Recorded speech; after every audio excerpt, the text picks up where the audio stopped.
the United States, the new word is deceased donors. The transplant surgeons don't want us to say cadaver donors anymore. But the waiting for a deceased donor kidney is rising. The number of patients in excess of 60,000 this year. The wait for a deceased donor is now up to 10 years in New York City. So what does that mean? It means that if there's an advantage of a transplant over dialysis, which there are going to be a lot of deaths. And there are 55 deaths per 1,000 patients who don't get a kidney transplant. What should we do about this? Well, the ethical stresses can make up a list of how we accept or exclude people. Should blacks get an equal amount and chance as whites? Should citizens get a transplant but not non-citizens? We're even having trouble about driver's licenses. Prisoners, are they entitled if they're sentenced to death while they're waiting to get a kidney or a heart transplant? How do we say, when there aren't enough to go around, that we'll withhold therapy? The family says don't treat, there's no hope, it's futility, they can't pay. These are the issues that come up in withdrawing, in starting therapy. But what about withdrawing? If you find out that somebody is not a citizen and can't pay and is here illegally, do you stop the treatment and send them home, or do they still get a kidney transplant?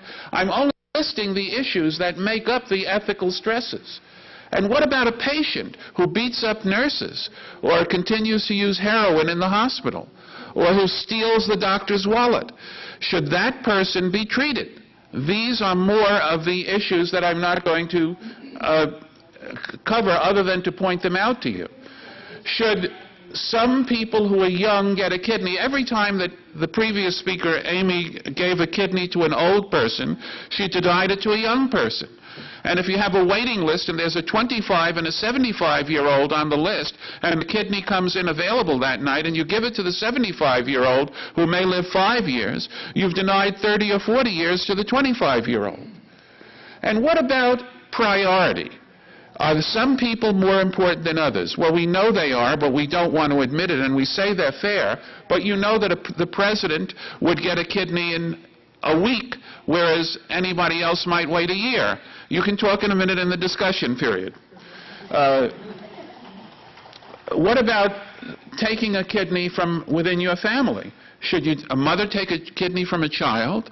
If you have identical twin children who are 8 years old and one of them has kidney failure, is it okay to take the kidney from the other twin who doesn't know what's going on?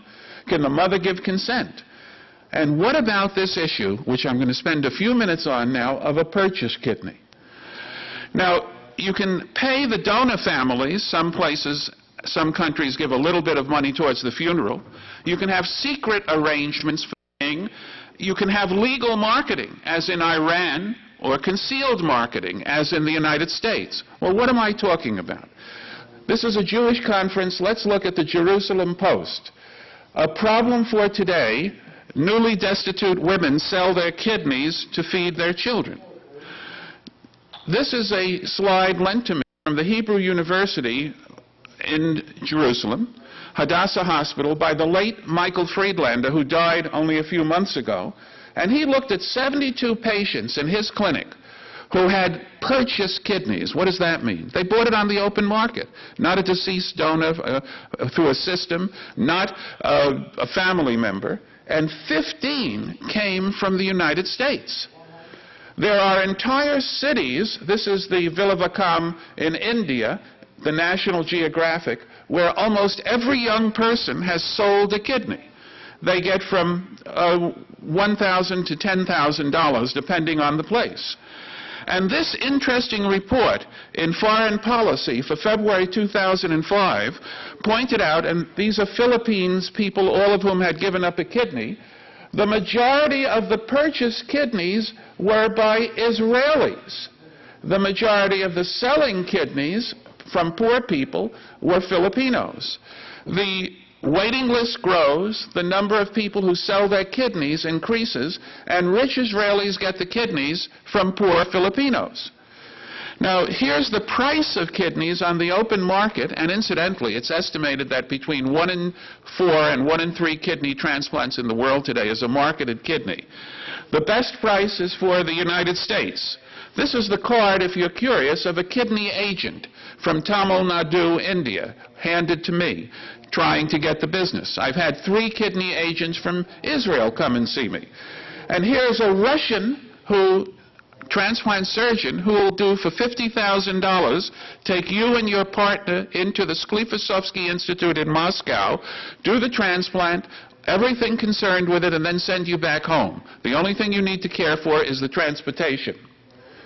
We don't have to go to Russia or Jerusalem or South Africa. This is the Daily News for 2002. Donors smuggled into the United States to sell body parts. Black market in transplant organs. Okay or not okay? And here in our own institution, the Kuntz banner of the Samuel Kuntz Transplant Center, is a man who got his kidney, and he got his kidney in India, making the front page an article about him and others. The way it works is shown in this lie. This is to state that Mrs. age 42 years, a female, a native in Bangladesh, holding passport, underwent live-related donor transplant, her brother being the voluntary donor. The problem is she doesn't have a brother. So what happened? She paid $2,300, got a kidney. She and her husband went to India, got the kidney, and then she came back. It's doing very well years later.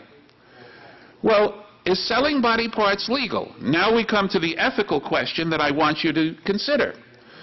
By law, in the United States and other countries, there's a National Organ Transplant Act that says it's illegal to sell, it's illegal to sell a kidney, and you can be punished with a $50,000 fine or 5 years in jail. To my knowledge, we haven't done that to anyone yet. But we sell parts and we advertise it.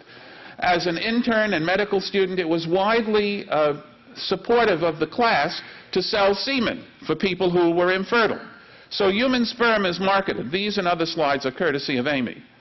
And coming back from a meeting on the ethics of transplantation, I had the American Way magazine, that was in January of this year, where they said that they can get you an egg donor in 24 to 48 hours at New York Hospital. It is widely advertised. It's okay to sell your eggs. Why not your kidney? And here's USA Today from a week ago. And from Canada, Europe, and Australia, women flock to the United States to buy eggs. You can sell eggs, you can sell semen. It's ethical, or at least it's marketable. And you can rent your uterus. This is a woman who rented her uterus 8 times, made over $100,000 doing so, and it was reported in the New York Post. You can buy a baby. The market for a baby varies from $4,000 to $35,000, depending on which country. This was reported on the front page of the Wall Street Journal in 2003. And the countries where you buy kidneys, the Ukraine, Russia, Guatemala, Bulgaria, China. So you can sell semen, eggs, rent your uterus, and buy a baby. And here from the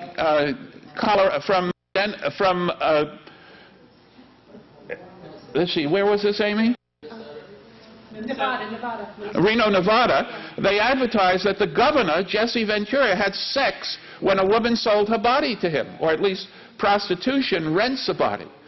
And prostitution is widely practiced legally throughout the world, including the United States. Now, if we talk about how I behave as an academic physician, we have human guinea pigs. We can pay them to biopsy their liver, their uterus, to take blood, to subject them to pain. It's okay to pay people to be a guinea pig. They can have blood and bone marrow, bronchoscopy. We can condition them to fear. All of this is ethically okay according to the National Institutes of Health. So marketing kidneys is unethical, we would say, but institutional review boards allow us to buy skin, marrow, organ biopsies, and endoscopies. No system will work. Even the idea is detestable, the critics say. But the reality is that 1 in 4 kidney transplants in the world today are purchased kidneys, and it's not regulated, and that we ought to regulate what's going on. And you need to ask yourself the question, if your brother or your parent or your